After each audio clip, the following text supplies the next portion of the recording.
Okay Telugu view పాయింట్‌కి తిరిగి స్వాగతం. అటల్ బిహారీ వాజ్‌పేయి. ఈ పేరు తెలియని వాళ్ళెవ్వరు లేరు.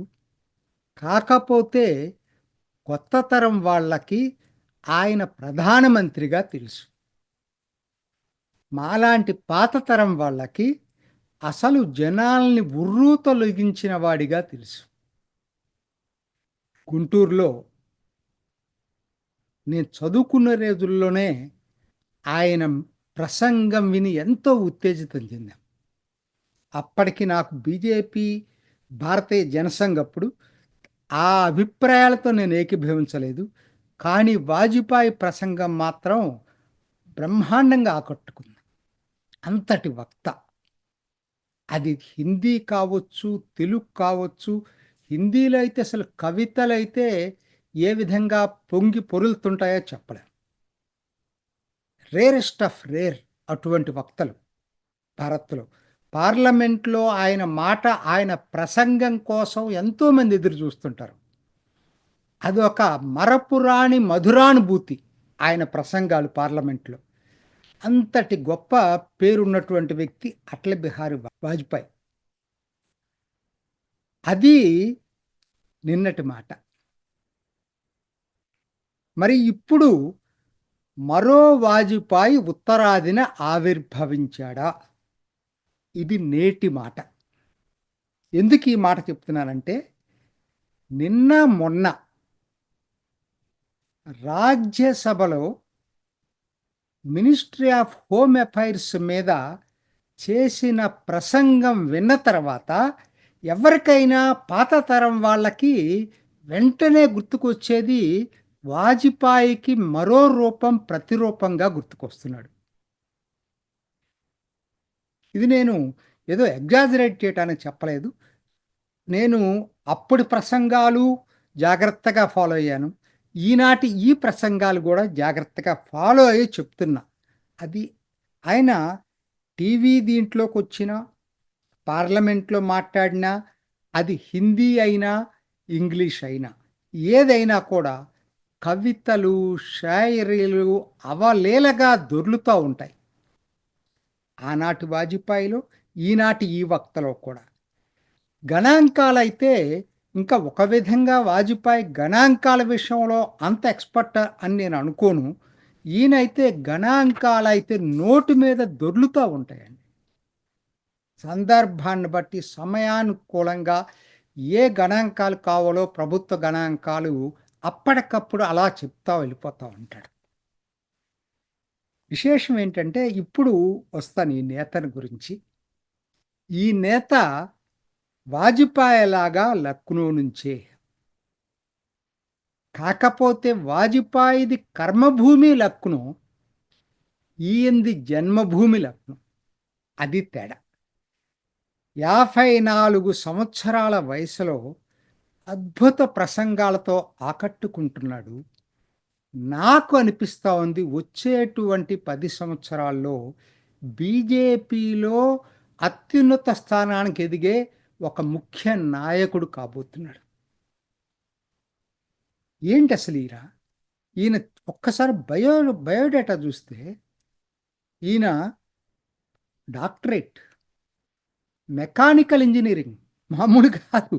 మెకానికల్ ఇంజినీరింగ్‌లో డాక్టరేట్ చేశాడు. తర్వాత 2001 నుంచి రాజకీయ రంగానికి అరంగేట్రం చేశాడు. డైరెక్ట్‌గా చేయలేదు.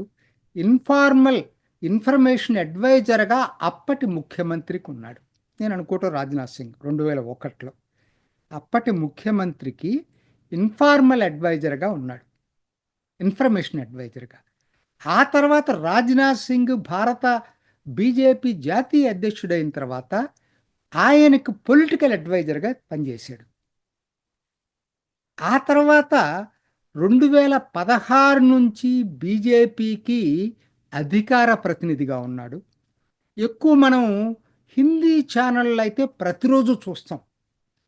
మల్టిపుల్ ఛానల్స్‌లో చూస్తాం. ఇంగ్లీష్ ఛానల్స్‌లో కూడా వస్తా ఉంటాడు. 2019 నుంచి రాజ్యసభ అరుణ్ జైట్లీ చనిపోయిన తర్వాత ఆ స్థానాన్ని రాజ్యసభలో ఫిలప్ చేసింది ఈ వ్యక్తి చేతే.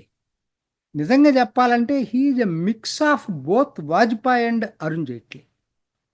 ఈ మాట నేను ఎందుకు అంటున్నానంటే ఆ ఇద్దరి ఆ క్వాలిటీస్ ఏదవుతున్నాయో ఆ రెండింటిని పుణికిపుచ్చున్నట్టుగా నాకైతే కనపడతా ఉంది.